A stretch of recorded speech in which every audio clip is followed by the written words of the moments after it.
What's up? What's up? Real MVPs, Ricky Widmer here, and welcome into another edition of MVP Sports Live. I am joined, as I always am, with my beautiful co-host, Dave Oster. Hey, everybody. Remember, Dave, don't let anyone tell you different. Hashtag stay beautiful, hashtag be your own beautiful. But we've got a jam-packed show today talking about NBA to start the show, a little bit of baseball at the end of the show, with some football packed right into the middle of it. But remember...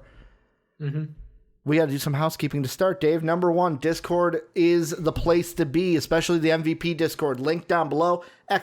Discord in Twitch chat so that you can join the conversations happening each and every day. Today there was a nice one that was not even sports. It was in the movie Discord, Dave, where we were talking a little Black Widow.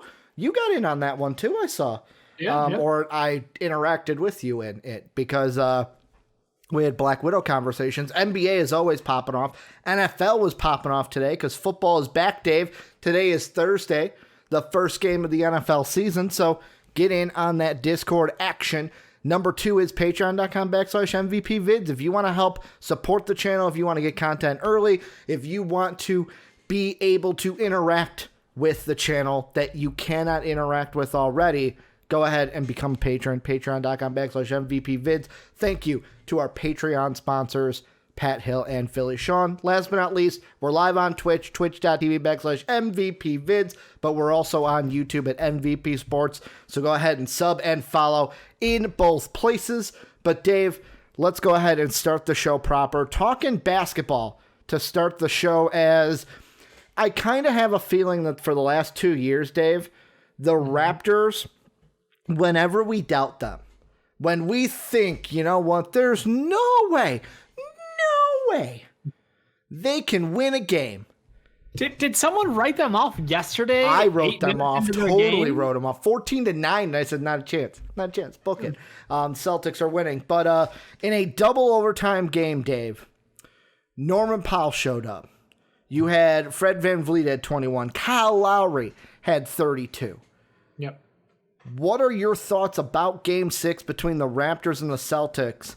And can they avoid the Celtics? Or will the Celtics be able to close them out Game 7? Man, I don't know. Like a gimpy Kemba Walker out there, he was attacked out there. That was such a wild Game 6. And honestly, it was one of the best games of playoff basketball I've ever seen. So, the fact, double overtime... obviously, some mistakes made. I love the thing at the end of, I think, near the end of regulation, like original regulation. Jason Tatum got confused by Nick Nurse calling for the ball standing next to Daniel Tice and threw the pass away at the 3-point line. You know, can't say all white guys look alike, but I'm just saying that Nick Nurse acted innocently after calling for the ball, and, you know, it was turnover. So kind of interesting. But no, I mean, like, all around, great game. Obviously, you saw them both go small ball lineups. And, you know, Pascal Siakam has basically been a background noise the entire time. Like, I don't know. People were too ready for him to be the guy. It is definitely Kyle Lowry, Fred VanVleet, OG Anunoby, Serge, Norm fucking Powell out there getting opportunities to sink shots. And this Raptors team has all the momentum in the world right now. It's hard to go against them. But at the same time, I just feel like the Celtics have more top-end talent. If Kemba feels good, Game 7, they could win it easily. If Kemba is still playing gimpy, then I think the Raptors have a very good chance to take Game 7. Well, and the thing that I kind of, if I'm a Celtics fan, I'm a little worried about is, so they've only had obviously 3 losses this postseason, as when they played the 76ers, they dumpstered them and they fucking swept them in 4 games.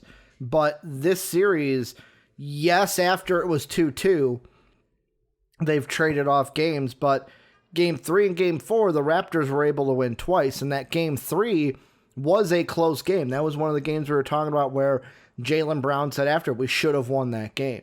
And maybe they feel like they should have won in Game 6, to where I almost feel like this is the perfect storm for the Raptors, because the last time the Raptors were able to kind of beat them in a close game that might have taking a lot out of the Celtics.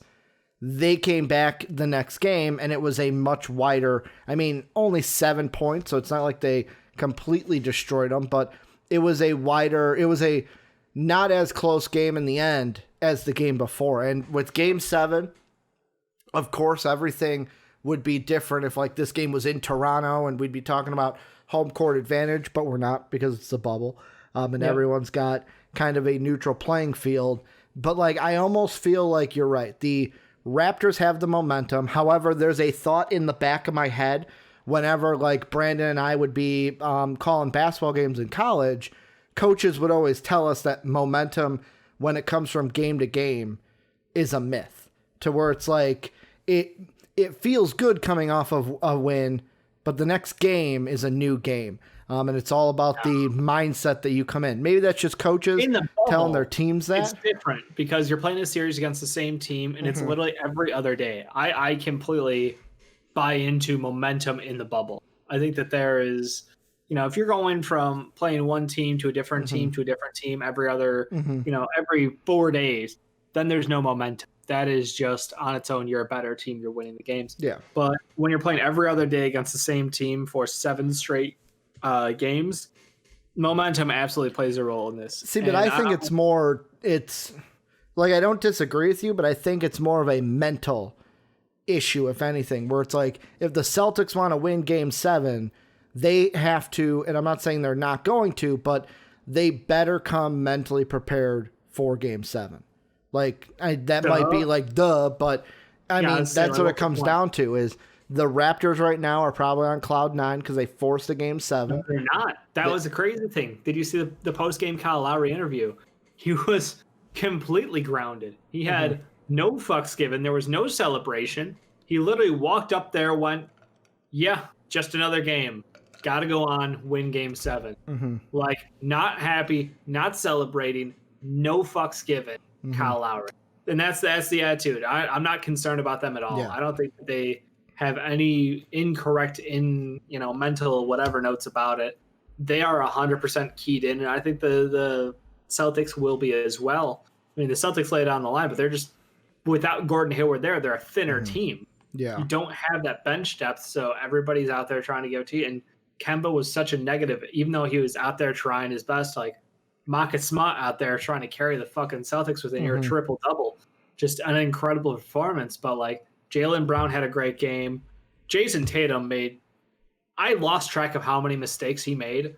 Honestly, like, people who wanted to put him in a top 10 player in the NBA this season, that's why he's not. That's exactly why he's not.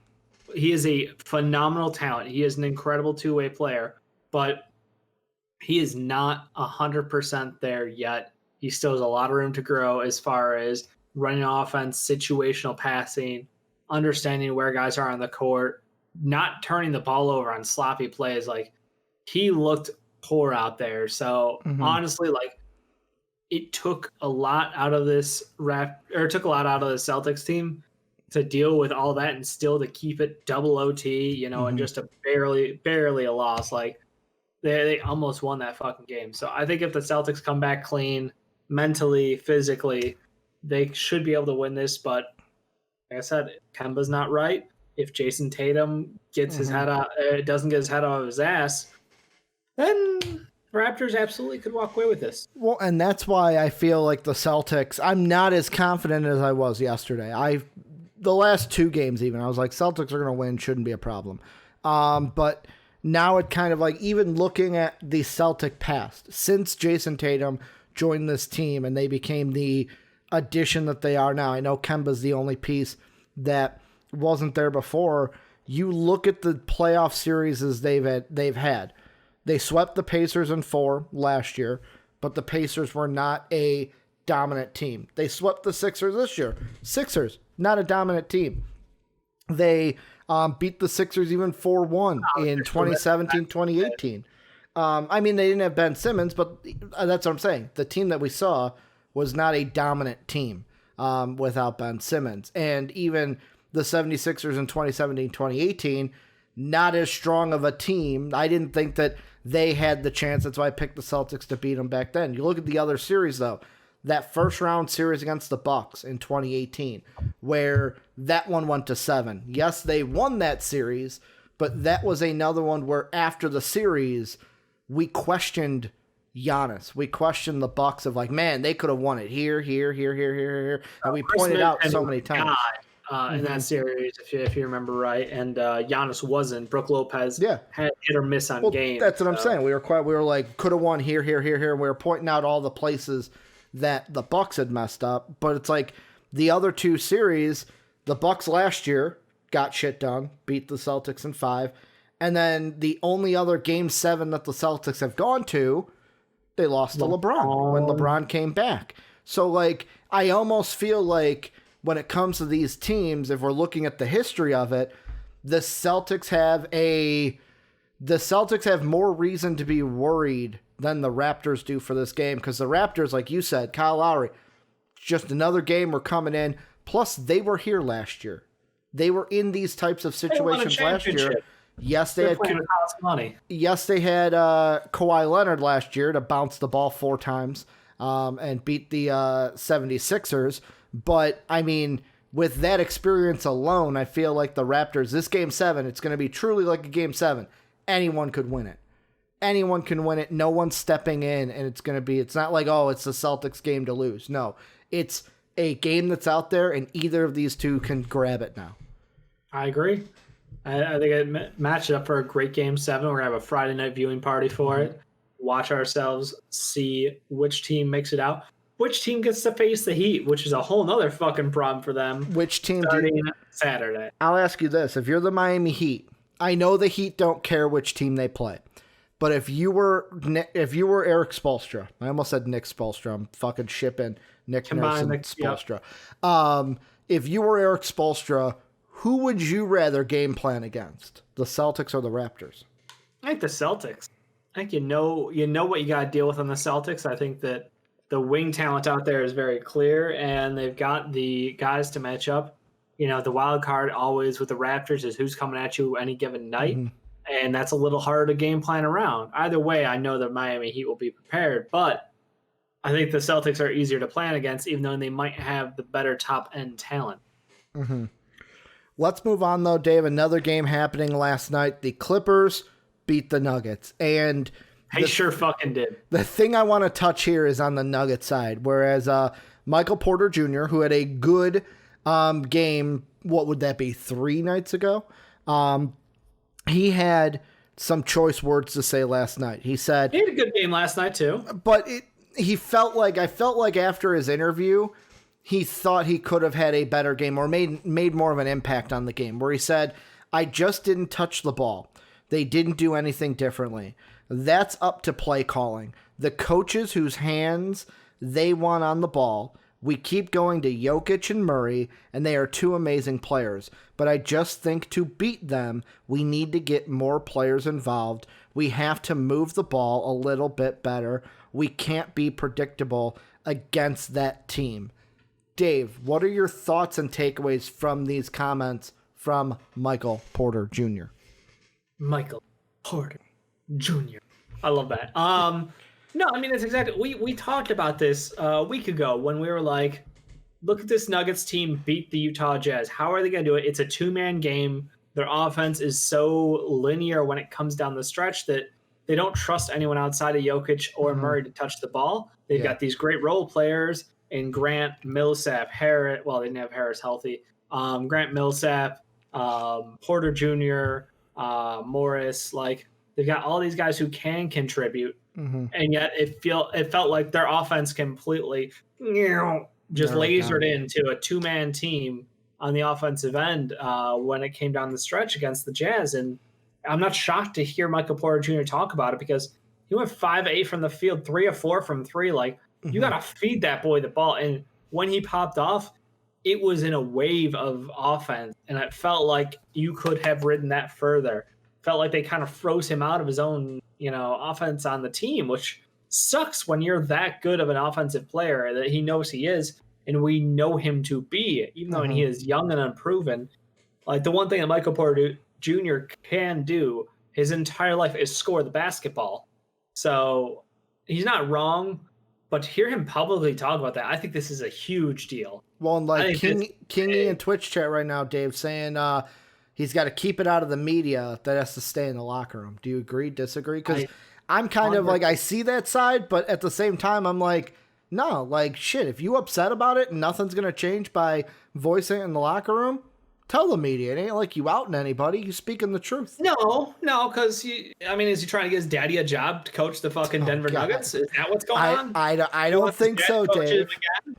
Well, he's on the end of the bench already. You might as well just move over a couple seasons, have him coach the team like you did for him in college. Maybe him again. I'm just saying, like, that's what it is. It's trying to get Mike Malone fired. It's putting Mike Malone on the hot seat, which he does not deserve.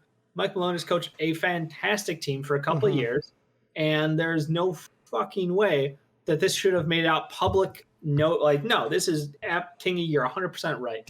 You 100% are right here. This shit is a locker room conversation. That's where you keep it. It doesn't matter if you are happy or not with the outcome of the game. Doesn't matter if you hit every single shot. I get 5-8's pretty fucking good. Pretty fucking good. If you hit 11 of 11 and you're like, well, we didn't win the game because didn't touch the ball enough. Like, great. Fucking tell it to the coach in the locker room. This is not something that needs to hit the media, because what good does it do there? What are you trying to achieve by sharing the message publicly other than to scapegoat your team in front of you? Yet again, like I said, I see where people come from with that, where it's like, I have a side of, okay, maybe it should be, but like, I'm not going to be mad at Michael Porter Jr. for voicing this opinion, because it's not like he said, like, it's how he said it to where I didn't feel like he was attacking. He was just telling how it is, because you look at championship basketball teams, what do they do, Dave? The teams like the Spurs, the teams like the Warriors, who were championship teams, what were we saying about them that we were praising? Oh, look at their ball movement. Look at how many guys touch the ball. Of course I understand. Every team's got it where it's like, come down to crunch time, these two guys, they're the ones. Yet also have outside guys like that, which I know Soapy will say when, oh, well, Michael Jordan didn't always hit the shot. He had Steve Kerr hitting a shot. You had John Paxson hitting a shot, of course. You sometimes have to call on guys who aren't your top two. Meta World Peace as well.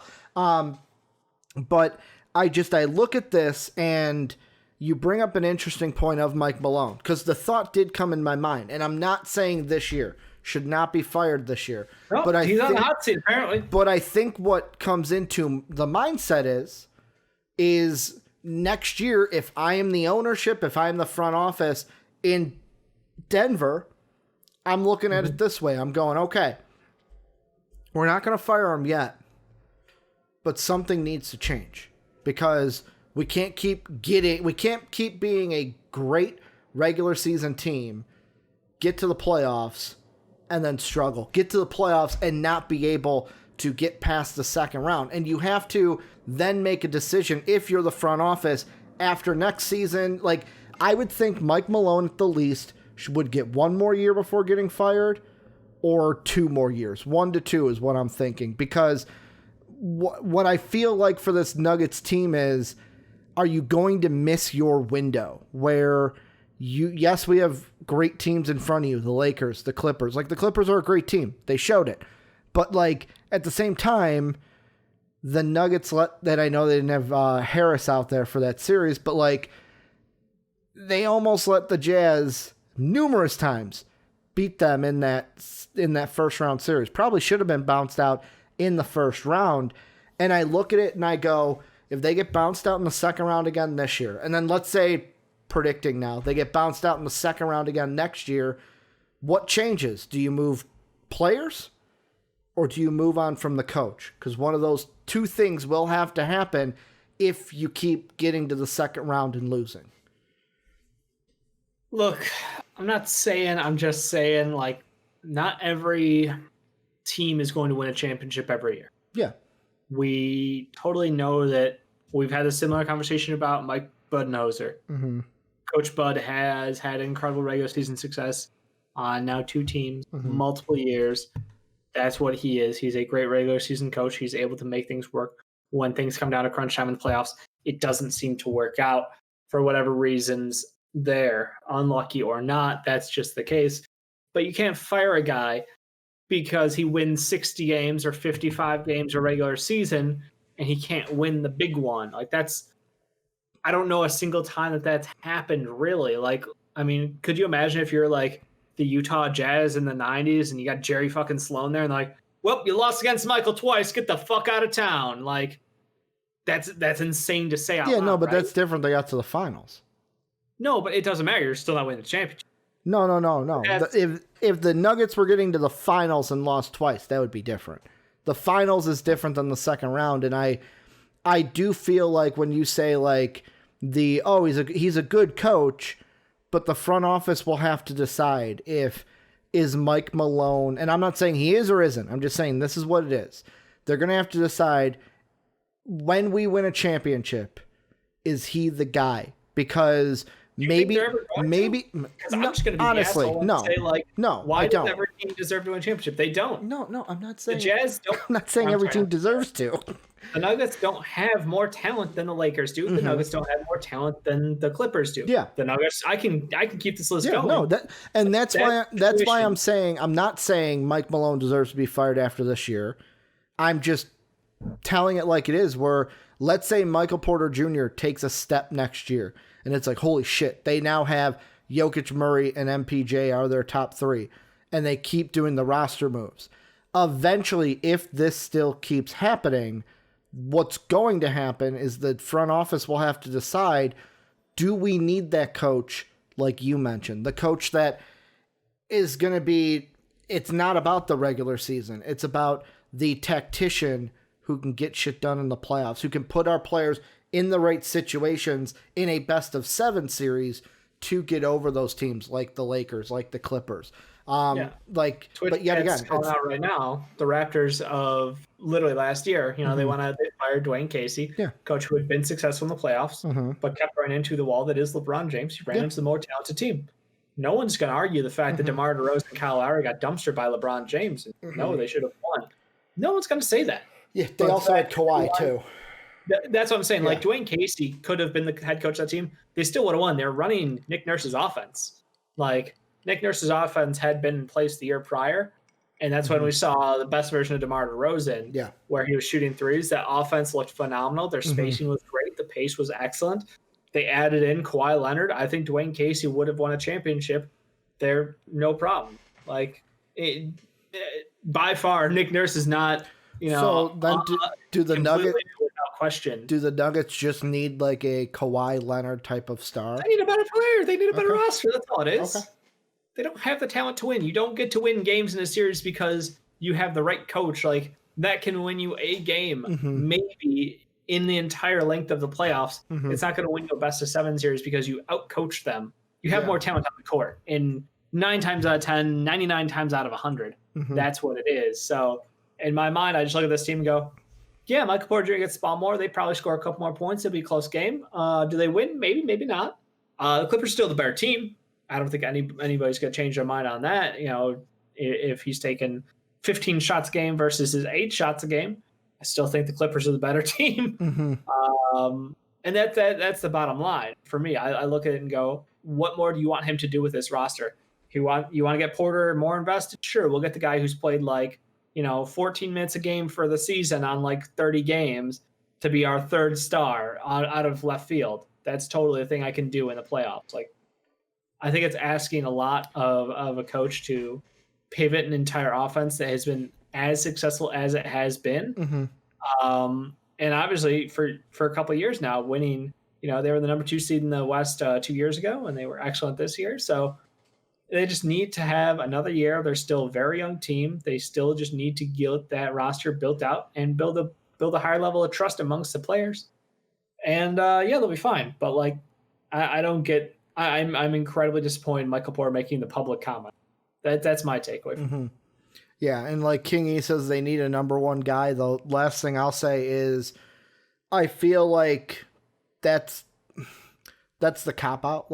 Obviously, if they get a Kawhi, boom, they're at the top. If they get a LeBron, they're at the top. They're number 1. Yeah.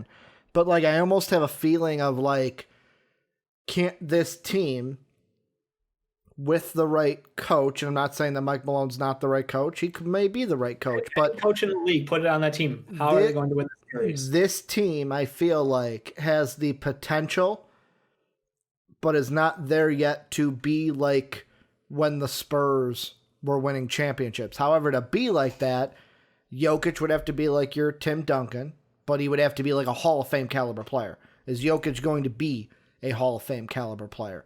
Putting up Hall of Fame numbers so far in his career. You've got Murray, who can be like, I'm trying to think, and yet again, this is a play style. But no, I'm saying like have a 1, 2, 3 like the Spurs had Duncan, Manu, and Tony Parker. Like that. Like that's what I'm saying. Like the Spurs are the only team that I can think of in recent history where one of their big three and their 1 or 2 was like a power forward or a center. But yet again, that was right before the what we're in right now, where threes were being like just started to be taking more and more. Arguably, the best player that series was Kawhi Leonard. Yeah, his rookie year. Wasn't that his rookie year when he won Finals MVP, or was that his sophomore year? I thought it was when he was very young. It might have been sophomore, might have been junior, but it was when he shit on LeBron James and shut him down. Yeah, that's what I'm saying. But the point being, like, you could pick any coach in the league right now, any coach in the existence of the NBA right now, and it doesn't mean that the Nuggets are going to win this series. They literally just don't have the talent to win the series. Like that's my point. People can argue over, well, if they had Steve Kerr, or if they had Popovich, or if they had third year, I was like, he had a couple years. If they had Phil Jackson out there in his prime, doesn't mean they're going to win. The talent on the court decides who's going to win the game. Yeah. The coach matters a lot. The GM matters more, but the players on the court matter the most. No, you're right. And that's why I feel like with the Nuggets, only time will tell. We don't have the answer right now with them. But Dave, let's move on to a story that you had brought up. We're calling an audible hill here. Had something in That's here. It's just a shorty. It's a shorty. Dave's like, hey, let's get a little nod to this that I didn't know was a story, but I guess it is. This is from Clutch Points via The Athletic. So that's where they're getting it from. According to a report from The Athletic, the NBA is investigating the improper visit with Danuel House, and his guest may have violated the league's strict COVID-19 protocol. A woman entered the Rockets team hotel on Monday night, passing multiple security checkpoints before being flagged for her entry, sources told The Athletic. She exited the hotel in the early hours of Tuesday morning, and the league cited early data points that implicated two members of the Rockets, House and Tyson Chandler, sources said. When the woman was questioned by NBA security, she did not implicate House's name, and it is uncertain whether she remains on campus, sources said. She claimed to have contact with Chandler and another player not named House, according to sources. According to sources, the Rockets' entire team had to enter a quarantine period on Tuesday due to the potential exposure. Those sources said there appears to be no video connecting House and the woman, only the flagging of her entering and leaving the hotel, and the possibility of a door opening and closing to match those timelines. The NBA has informed involved parties that it has circumstantial evidence implicating House. House has vehemently denied that he engaged in improper contact with the staffer. Yeah. Dave, your thoughts?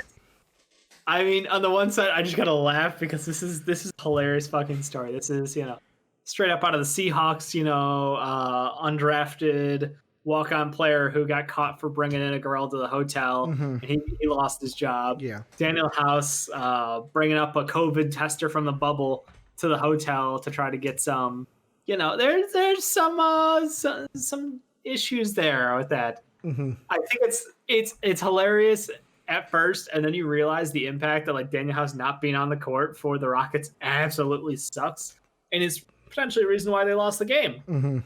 I mean, you look at that and you go, well, if he had been playing and knocked down, the amount of shots he normally does and plays the level of defense he normally does, would the Rockets have beaten the Lakers even with playoff Rondo happening? The answer is probably. There's a chance. Like, you can't say there's no chance.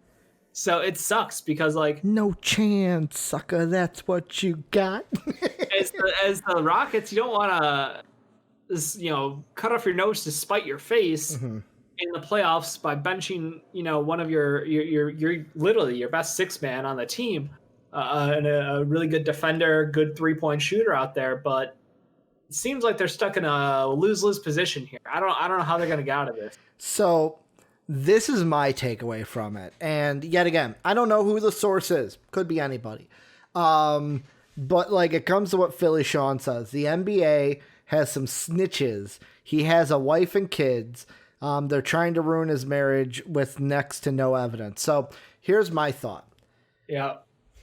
If the source is imagine if the source is a player on the Lakers. Think about this. You're in the bubble. All these players are so close. Bubble, right? Oh man. You see anything? I see what you did there, Dave. We already saw a story of like Jamal, like the fun stuff, like Jamal Murray seeing Donovan Mitchell right after they went toe to toe in a game. Who's to say? Like, I'll be honest, I don't know if I put it past myself to, if I'm trying to win a series and someone can be like complimented into like, hey, they have to enter quarantine. If it helps me win, I'm not cheating. I'm playing by the rules. Hey, so-and-so might have had contact with somebody. I don't think they should be played. I'm worried about my own health. Like, sure. You don't put yourselves in those situations to eat. Like, there had to be, if it was me, it would have had to be don't put yourself in that situation to even be like, hey, I wasn't even there. I don't know why they're saying my name. Boom. I got sources. I was right here. Okay, cool. Your name is cleared. Like, that's what I'm looking at. You're in a playoff series. Other teams, I'm not saying another team was the source, but if the Lakers player was the source, of course they're going to try to implement you. They don't give a shit about what's like outside. They want to, hey, if it helps us win the series, why not? Some people are like that, people. Dude, r/NBA is just having a field day with this, and I just a couple of wonderful shout outs. Obviously, the top comment of the whole thread, the Mike Breen, bang! Bang! Because of course it is. And Soapy, it ain't snitching. It ain't like, I'm not talking about snitching. I'm talking about, hey, if I can compliment, like, if I can basically complicate you and force you to enter quarantine, it helps us. Well, yeah, but like complicate your status for the game is what I meant. Okay. To where like you have to enter quarantine and not play the game. Why not do it if I'm on the other side? If it helps us win, like, you did it to yourself at that point. Like, it's not like I'm cheating in any way. Am I? Would that be considered cheating? It's not cheating. It's just kind of frowned upon action. Yeah, it's douchey. It's douchey beyond all belief. But like, I mean, another one. Daryl Moore putting all his chips in the season, losing because one of his guys had to be horny. That's why fuck analytics. Analytics don't count for the horny evaluation there. Apparently, another one was great. Was James Harden not seeing strippers for 2 months, and you're out here doing this shit? Are you kidding me? He's gonna kill you. Like, I love it. I love the storyline behind it. I think it's hilarious. It's drama. It's the NBA all over. Here's the thing I don't get about the Rockets to win. Here's the thing I don't get about Twitch chat right now. And maybe this is me, like my mindset. All I hear is like, oh, that's snitching. You're snitching. Like, snitching to me means, oh, something happened, but I don't want to tell anyone that it really happened. That means it happened, people. That means if I'm snitching, that means I'm telling you the truth. And then it should be more about, hey, why are we why are we going against COVID-19 protocols, my guy? No, because it's more the sleeping with girls while you're an NBA player protocol. Like that's sort of the unwritten rules of the game. Is a lot. That's why everyone got all nervous when Drake had the Side Pieces song at the ESPYs. Correct. Got real nervous in there. A lot of players were not looking too happy. Dude, T. Ross talked about this in one of his interviews where I was like, if somebody needs to get laid, there might be an easy way to make that happen, kind of thing. So I'm like, this probably isn't the first time, but it might be the last in the bubble. Like, that's where I feel like, going back to Philly Sean's comment, where it's like, he had a wife and family. Yeah, but if he made the choice, it doesn't matter if he had a wife and family, because obviously he doesn't care about him if he's doing this. Obviously, yet again, don't know about the relationship. Some people Right. Some people have open relationships. I'm not one of those guys. I can't do it, Dave. I'm a very jealous person. So for me, the open relationship does not work. But hey, whatever does. I forget which player it was. There was a story from like the early 2000s, maybe mid 2000s, of a player's wife who was like, "Look, you're allowed like one woman, One hoe." You know, one. I was trying to find a nice way to say it, but yeah. You're allowed like to cheat on me, I feel like the wife would call another woman a hoe. That's how I see it. Like you're allowed to cheat on me like once per season. Like I'll let it happen. And like for other basketball players, it's just different city, different woman. Like that's a thing. That's a real thing. That's why there's a lot of people with child Philly support. Sean says AK-47. AK-47. Carolina's go. Yeah, I could see AK-47 having that set up. But yeah, no, like, I'm not surprised to hear it happen. I'm surprised to hear he got reported by another player if that was the situation. Hey man, like I said, you got to know. But you got to know the rules of protocol. You got to keep yourself and your team safe because, hey, other teams are going to try to win. Other teams are going to try to complicate your status for a game any way they can. James Rondo out there spying on the Rockets hotel, surveillance duties and shit. Like, what do you think's going on? Maybe it's an NBA. Maybe it's somebody that works for the NBA that's a Lakers fan. Maybe that's the source. I'm reading into things, Dave. Yeah. Man, I don't want the Rockets to win. I want the Lakers to win. But it's gotta Dave, be ESPN then. Yeah, well, it could be. It could be ESPN. But Dave, let's move on. Let's do a little football. We got one football story for today, and it's coming out of Cleveland. This is from NFL.com. Entering a pivotal year 3, Baker Mayfield knows he must make big strides in 2020. Out to prove I'm much better than what I've shown in the past 2 years prior, Mayfield said Wednesday via the Cleveland Plain Dealer.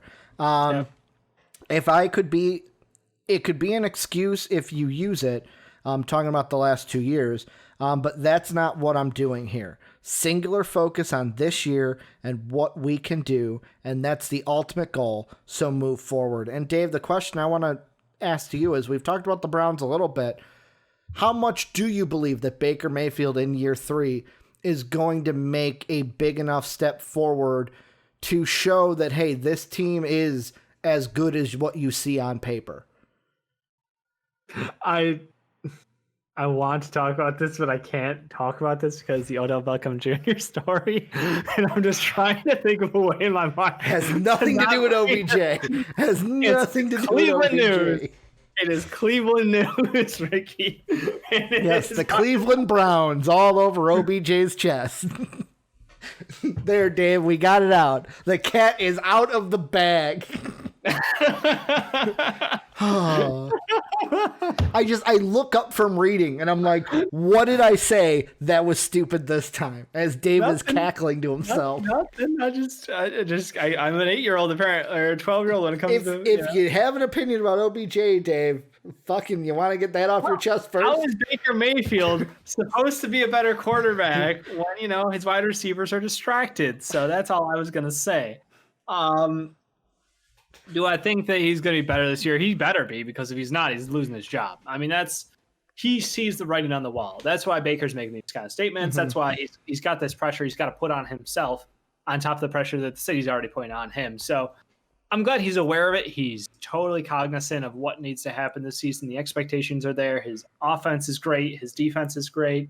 Like, the problem is this team is already going up against, the former MVP of the league and Lamar Jackson in conference, in division, whatever you want to say. Like, it's a tough setup for them. And Big Ben coming back from his injury situation last year. So I have high hopes for Baker Mayfield, because that means that I want him to keep his job. That's where I'm at this point. I think he's a talented quarterback. And I think if he fails, then people will start to pick apart the guys who aren't natural arm talents. And they're like, oh, we have to build a system to work with someone who can be mobile and throw. Someone who doesn't have the stature. Like Lamar Jackson, can he work anywhere? Kind of the knock. The fact that he came out and won the MVP so early in his career, wonderful for people who have that athleticism, who have that arm skill, who don't necessarily have that size, but who have that talent. So I feel Baker Mayfield is in a similar situation because of his draft slot, because he was the number 1 overall. Like, there's just a shit ton of pressure on him hitting, and if he doesn't, like, that has implications that roll down the line. Yeah, and I mean, the other thing that play into it too is you've got a brand new coach coming into this situation. I feel like because of COVID and everything, it was like I almost forgot that Kevin Stefanski, former OC for my Minnesota Vikings, this is his first year with the Cleveland Browns. So, like, it's almost a situation of Stefanski. There's a reason they signed Case Keenum. It's like I have worked with him when he was in Minnesota. If you start to fuck up this year, I will pull the plug on you, because I have no, like, that's the thing, that Stefanski has no attachment to Baker Mayfield in my mind, because it's like, you were not drafted under my tutelage, to where, like, you look at Chicago, there's a reason why Matt Nagy, yes, it could be front office, but, like, there might be a reason Matt Nagy is like, we're going to stick with Mitch, because there's an attachment there via the front office to Mitch Trubisky, and this has got to work, where Cleveland might not have that situation. They're like, hey, we brought in Case Keenum. You start whichever one you think is better, coach. We're going to believe in you. If they went with Case Keenum at any point this season, what does that mean? It means Baker's done in Cleveland. That's what I would say, because I would think of this. It's basically, if he loses the job to Case Keenum, the next thing we're talking about, because at that point, I'm thinking Browns are like top 5 pick, because I'm thinking it's bad season type of situation. And I'm just sitting here and I'm thinking, well, then what? You're drafting a quarterback. You're drafting a quarterback. It could be Trey Lance. It could be Justin Fields, but you're looking for a quarterback in that top 5 then. Like, and Baker would then have to be sitting there going, okay, what team am I going to play for next? No, it's crazy how quick it turns. I mean, just a couple years ago, this guy was the number 1 overall pick. He was a stud coming out of college. And now we're talking about him fighting for his starting life right now as a Cleveland Brown in a team where, like, he looked pretty good at the end of his rookie year. He just was disappointing last year when it felt like they put everything together, but he had just an awful offensive line. So this year they went out, they tried to solve that issue, add some talent there. So he should have more time. He's got great running backs. He's got great tight ends, great wide receivers. Literally, I don't know what more you could do for a quarterback to get him a better offense. And I think that's the thing, is like, hey, if you can't succeed with this, then you can't succeed in our mind. And I would be interested to see, like, someone will give him another shot, because he's number 1 overall pick, obviously. He'll land somewhere with a chance to make a team and to fight for a starting job again. But, man, this would be wild if the Browns just hit the ground and fall flat. Well, and I think you look at the quarterback contracts too, and Cleveland has matched up the contract situation to be like, okay, what's going to happen here? Because Baker only has 2 years. Case Keenum has 3 years this year and 2 extra. So Baker's done in 2 years. Case Keenum has a year longer than Baker has. I feel like they did that because it's like, okay, if Baker fails this year and we have to go to Case, we're drafting a quarterback this year if we're in the top 5, and then that gives us a 2-year window with Case as the starter to basically, depending on who Trevor Lawrence. Trevor Lawrence is different. I'm thinking more of like if they take a Trey Lance, if they take a Justin Fields. Obviously, Trevor Lawrence is probably like, he's the Joe Burrow. He's starting day 1 for you. But like Trey Lance, that's what I'm thinking of. Like, they're the 5th overall pick and get Lance out of North Dakota State. It could be a situation where, hey, we might have to sit this quarterback behind Case Keenum for a year or two before. Yeah, or for a game of 2. Like, I think it's Case Keenum is a safety blanket because he has that confidence in Case Keenum to be able to it gives him leeway, pick up the ball, and be able to complete passes without having to be taught everything, because he's a professional. He knows how to play football. He's started multiple systems, and he's comfortable. So, like, I like the idea of having someone you can count on as that backup. He's basically, I love Tyrod Taylor. Same thing. It's Tyrod can go anywhere and play quarterback and be able to compete because he has that level of football IQ. He's a very talented quarterback, but he's just not a franchise quarterback, you know? Yeah, and I mean, it also, I was thinking in my head, because they have Case for 2 more years after this one, if it's not Trevor Lawrence, let's say they don't like the other quarterbacks. They don't have to even draft a quarterback in the first round. They can say, hey, Actually, yeah. we can let Baker and Case battle it again, or they could say Case is our starter for next year, and we can be confident as Case and our starter for 1 more year while we transition away from Baker Mayfield. But yeah, I would Say this is the make or break year for Baker Mayfield because he's only got this. Next year, I don't think there will be a next year. Next year will just be well, you're here, you're on the squad, or they may say, fuck it. It's only he's making about $920K. They might say, fuck it, you're released. Chip change. Go ahead. Find whatever team you want. Never. He's the number 1 overall pick. Someone will give them something for him unless he throws or you said or trade him in 6 straight games. Okay, you're right. Or trade. Like the point I'm saying is there's even no guarantee that he's on the Browns next year if he fails this year. I agree. That's what I'll say. I think that they would consider moving him in the offseason if he fails this year. Hoping he succeeds, though. I hope that he's able to put this offense together and get some good traction going because I think he's incredibly talented. Could you imagine? More talented than Mitch Trubisky. Let's see. 1 second before we move on. Could you imagine Baker Mayfield to the Bears? Well, I thought about it, but that's not where I was going with this. You look at what happened this past offseason. No, I don't want his spot rec. I want to pull up the draft class for Baker Mayfield. If, let's say it does get to a point where, let's say they do try to trade him next year, and then it's like, nobody's offering what they want or offering anything. What if it's a Josh Rosen situation? And Cleveland is forced to waive him. Let's just say that happens. You look at the draft class that we thought was going to have so many great quarterbacks. It would be Baker Mayfield didn't work out on his first team. Sam Darnold right now is kind of like he's been good, but he's been injured. But he also hasn't been exactly what. He's been good. He hasn't been exactly what they've been. Alan Cowherd sucking the man's dick, but he's been good. Josh Allen, who went 3rd, who some people thought should have been the number 1 quarterback. He's the best. Can't throw people, but he's a good quarterback. And then Josh Rosen, who was 4th, who's gotten cut. What did you say? Kingy says Sam sucks, and I'm telling him. Sam Darnold, I feel like I wonder if it's a Jet situation in that. Like, I like Sam Darnold, but like coach, yeah. Well, when you had Adam Gase for what? You had Adam Gase for only a year, 2 years with Gase. Year. Okay, like Adam Gase was not good with the Jets. Who's the other? Wasn't there a 5th quarterback? Was that? I'm dumb. And then you have the 5th quarterback, who's the best, who I said should have been the number 1 quarterback, who I knew wasn't, Lamar Jackson. Kind of blanked on that one. Because I was really high on like my 1-2. I loved Lamar. I liked Josh Allen, and I liked Sam Darnold. Those were my 3 favorite quarterbacks.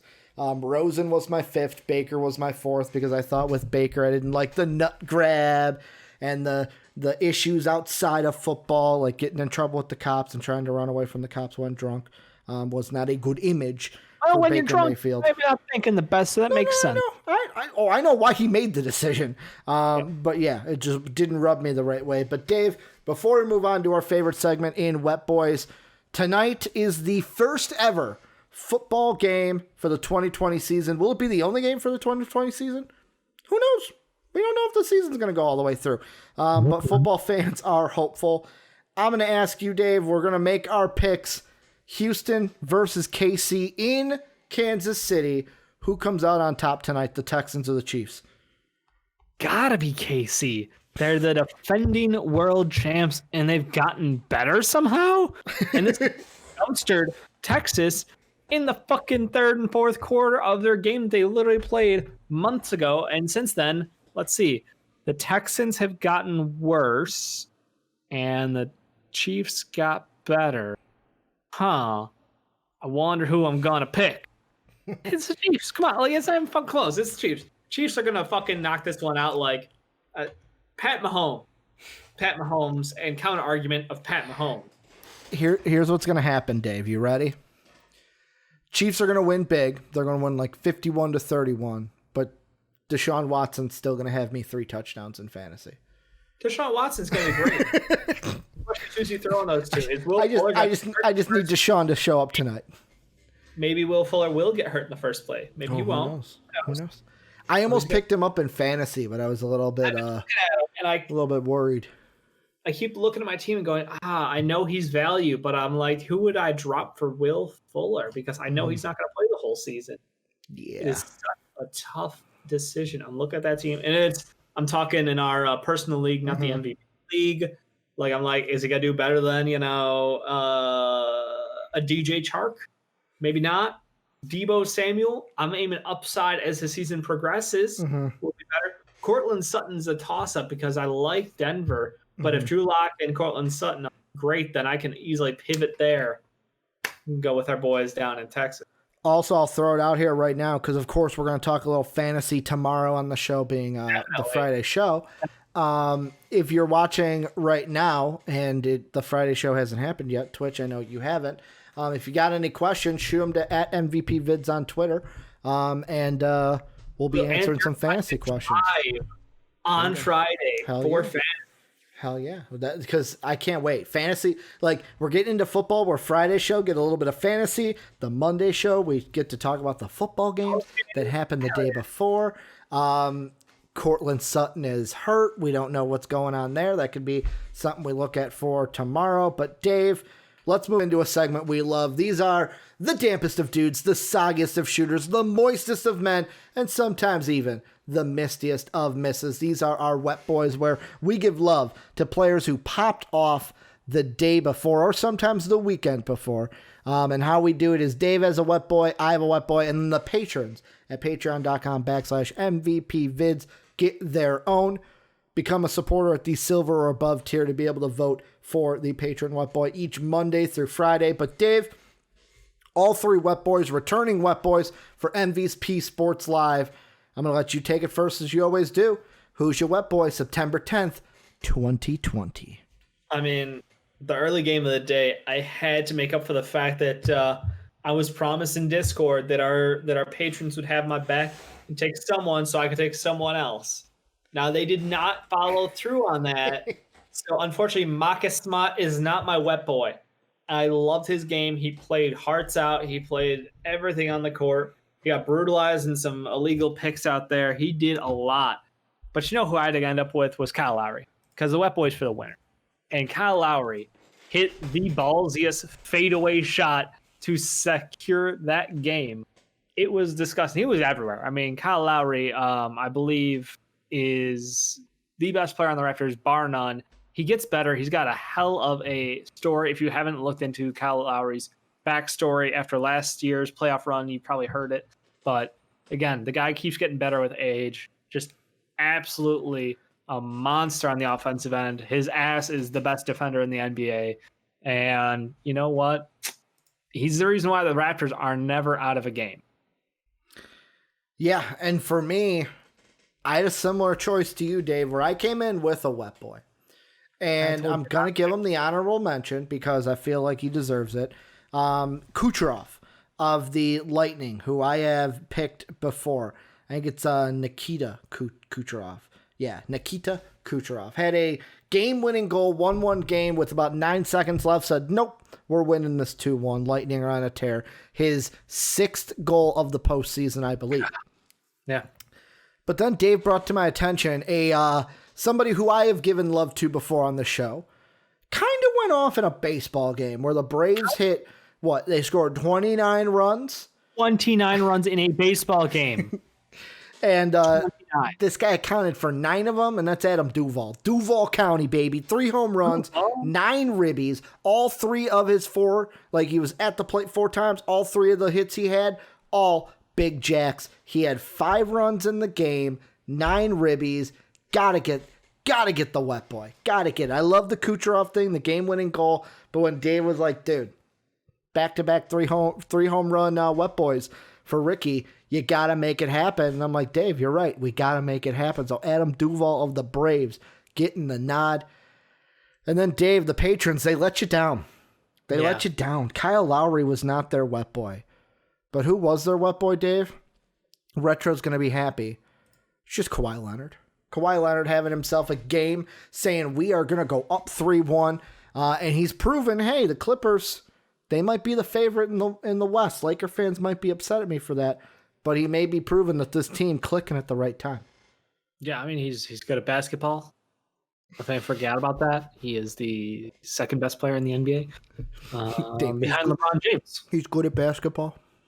It's so understated the way he does things. Mm-hmm. Like LeBron James has so much emphasis on everything he does. Every time he dunks, every time he scores, every time he does anything out there, Kawhi Leonard just seemingly gets his and is there, and he is, the mercenary basically of basketball. He's going to win a championship on his third team and prove that he is the best. I mean, he's already one of the best wings in basketball, but I literally think he's the second best player in basketball behind LeBron James. Like, Giannis is great and won MVP. We don't give a shit about him though, because when it comes to the time when it matters, Kawhi Leonard's a better player by far. Proven clearly, science. Also, Twitch chat going off right now about Kyle Lowry's ass, Dave. Apparently it's OP. And then Soapy said Lowry's ass is getting a statue. LOL. But Billy Sean does not like the fact that I said that a certain Kawhi Leonard is the second best player in basketball. Oh, okay. That's I thought he was saying BS to Soapy, saying it's getting No, he's on the same page with Kyle Lowry's ass. Okay. I'm pretty sure we all can agree to that. That's one pretty sacred. But Kyle Lowry, great player, better ass. Love the meme it and love the entertainment. But yeah, do you have the same opinion of Kawhi Leonard? Do you think he's number 2? I think that he may be number 1. Oh, well, there we go. We're good then. I mean, the thing about like the two people right now that I feel don't get the respect that they deserve is Kawhi Leonard's one of them. Yep. And then this season alone, I feel like people have forgotten how good KD is. When it comes to top 5s, he's usually forgotten because he didn't play this year. But those are the two people right now that I think are snubbed for lists. Oh, and he said, no, the bullshit was to Kawhi getting wet boy. I mean, Kawhi took over that game. I know his stat line wasn't like the gaudiest numbers or anything, but it was well, Philly Sean, next time vote, patron. Yeah, I mean, you could just do that. You want to do, if you want to see different results, you could be a patron vote. So, and that's the thing. Put it into our hands. If it's a tie, we're the tiebreaker. Dave and I break all ties. If Kawhi wins the championship this year, is he better than LeBron James? Yes. Right. That's. I mean, that's kind of what I want to start the conversation today. 3 titles, 3 different teams. Will probably make it 4 in his career. Like, book it. 3 titles, 3 different teams. I think he already has titles, right? Yeah, he's got 2. Did he win 1 or 2 with the Spurs? I can never remember. No, I'm saying like he's only got him with 2 teams right now, Spurs and Raptors. Oh, 2 teams. After this one, he's got 3 with 3 teams. And I'll make it 4. I don't know if he won 2 with the Spurs. It was only 1. Yeah, that's what I thought. They should have won the next one. Yeah, 2-time NBA champ, 4-time All-Star. Yeah, yep. They should have had 4. He should have 4. Tim Duncan and that fucking But yep. Dave, last thing we're talking about today, a little bit of baseball news, a little bit of controversy, as Clayton Kershaw, ace for the Los Angeles Dodgers, has some opinions about the extra inning baseball rules. And before we get into what he said, I'm just going to explain the rules in case you guys haven't been paying attention to baseball. For this year, an extra innings rule will begin each extra inning with a runner on second base. The batter or a substitute for the batter who leads off an inning shall continue to be the batter who would lead off the inning in the absence of this extra innings rule. The runner placed on second at the start of each half inning shall be the player in the batting order immediately preceding that half inning's leadoff hitter. By way of example, if the number 5 hitter is in the batting order is due up to lead off the 10th, the number 4 player in the batting order shall be the inning's second base runner. However, if the player in the batting order immediately preceding the half inning is a pitcher, the runner on second base at the start of the half inning may be the player preceding the pitcher in the batting order. Any runner or batter removed from the game for a substitute shall be ineligible to return to the game, blah, blah, blah, blah, blah. So basically, Clayton Kershaw had a simple explanation for this, Dave. So the Dodgers right now, just to make it a fact, are 5-1 in extra inning games. And he had this to say. He said, it's not real baseball, but it's fine for this year, and I hope we never do it again. I didn't know how it was going to play out and how it was going to be received, but as we've had some runs with it, I really like it. That's Roberts now. I think it really shortens the game. It adds strategy for the fans, the managers, and the players. However, Kershaw not liking it, saying it's fine for now, but hope it never comes back. What are your thoughts on this extra inning rule? Because I kind of agree, like, I can see where Kershaw is coming from. It's not real baseball. It's putting a runner in scoring position. It really puts the pitcher in a situation where it's like, okay, one fuck up and I'm done. You see this face I'm making? This is my baseball face. Baseball's boring as fuck. Baseball has too many games. Most season. This year, it's entertaining. Mm-hmm. There's only 60 games. We got these fun after inning, rules. Baseball's trying to make itself entertaining to the masses, sexy, fun, everything that baseball is not. So I'm a fan of that because I think from a sports standpoint, all those nerds who just love the forbidden rules of baseball, the unwritten rules, the stats nerds, everything about the game of baseball, like it's great that you can appreciate that level, but it is not an approachable sport for most fans to donate 4 hours of their life to. Yeah. So I'm so happy with what they've done. I'm happy with everything they've changed. And I hope the changes stay going forward. I have no problem with that. I mean, minus the crazy doubleheader setup with the 7 baseball. That I understand it's a necessity because of this season. Going forward, obviously wouldn't be a problem. So, but I love the extra inning call. I think it makes baseball more fun. And that's my thoughts. Yeah, I mean, for me, it's I lean on the side of not liking it only because, like, for this year, I think it's fine. But, like, I agree with Kershaw. It's not really baseball. I can see where the strategy comes in because it's like, okay, we got to put in one of our lockdown pitchers.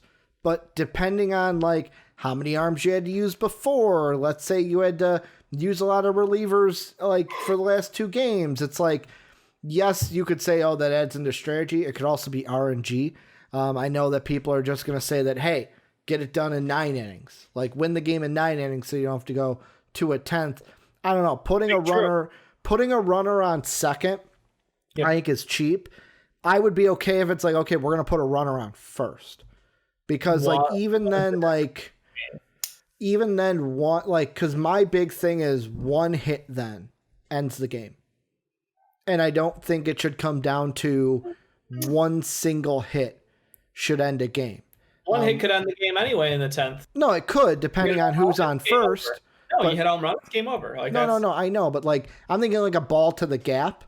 If a runner's on first, more time than not, unless it's like someone who, I'm trying to think of something, like, unless Ichiro's on first, most of the time that runner's only getting from first to third, not first all the way to home. Now, there are some guys where it's like, shit, we got someone fast on first. So they could get home. But, like, second base, most MLB players, unless you're like Prince Fielder out there, a ball hit into the gap, you're getting from second to home. So, I mean, I know it comes down to, hey, pitchers pitch better, and some people may say that, but, like, I do see where Kershaw's coming from. What? Where you're like, hey, we're going to pinch hit this guy because we think he can get us a squeeze hit here, and it'll work out for us. And then guess what? If he doesn't get that, then you got to put somebody in the field. Like, I agree with them saying it adds more to the game. I don't think it takes anything away from the game. I think it just makes the situation tense. The stakes are high, and the pressure's on. And yeah, it feels like the manager has a way to make a couple tweaks and be more impactful to the win-loss column. Yeah, it's one of those where it's like, whatever side you're on, you're on. 3-on-3s? What? Did you hate when hockey went to 3-on-3s? No, but like, So why is that a problem and this isn't? Because well, we're just changing rules. no, but it's different. We're like, if I'm doing 3-on-3 on hockey, it's still hockey. You know what I'm saying? We're like, 3-on-3 is massively different it's than a just, full. see, but that's different because the thing that makes hockey better is more space. When there's more space for guys to work, that's inherently better for the offense. Mistake means they could lose though because they don't got a guy behind them who can pick up that next guy. Yeah, you're right. But like, to me, there's more, like, I'm more okay with that than, like I said, if they want to put a runner on first, I'm more okay with that because that's also changing the rule. I feel like with baseball, it shouldn't be something to where, okay, if I make one thing that usually happens, even if it's like a hit up the middle, if that guy's quick enough, he can get from second to home, boom, you win the game. Correct. It's awesome. Like, I, yet again, don't know how I feel like about, like, I'm not for sure like, hey, I hate it, but like, I feel like for the playoffs is where I'd really hate it because the playoff baseball is more of like, I want the best team to win, not the team that, oh, I had a runner on second in the extra innings. And then boom, I was on the road. I took a 1-run lead, but then my closer's phenomenal, and locked it down. Some people would say, okay, that's the better team, but like, not really. Sometimes you got one better player, you're not the better team overall. But let us know what you guys think. That's going to do it for MVP Sports Live today, September 10th. Going to be watching football tonight with our patrons. Excited about that. Going to be watching basketball tomorrow night on Friday with our patrons. How do you do that? Patreon.com/MVPvids to get in on that. Any patron, bronze, silver, gold, or platinum, can get in on the watch-alongs in the Discord. However, you can join the Discord. First off, thank you to our Patreon sponsors, Pat Hill and Philly Sean. But you can get on the Discord even if you're not a patron. Link down below. ! Discord into Twitch chat. Get you into the Discord to have fun conversations with all of the people in the real MVP family. And remember, twitch.tv/MVP vids Monday through Friday. MVP Sports on YouTube. Go ahead and follow and sub. And even you can sub on Twitch too. If you don't want to become a patron, hey, throw us a free sub. You get the same things that a bronze level patron would receive. Want to thank you guys for watching. Games Live with Soapy and I are going to be coming up next. Dave and I will be back tomorrow to wrap up the week. And as always, have a good day, everybody.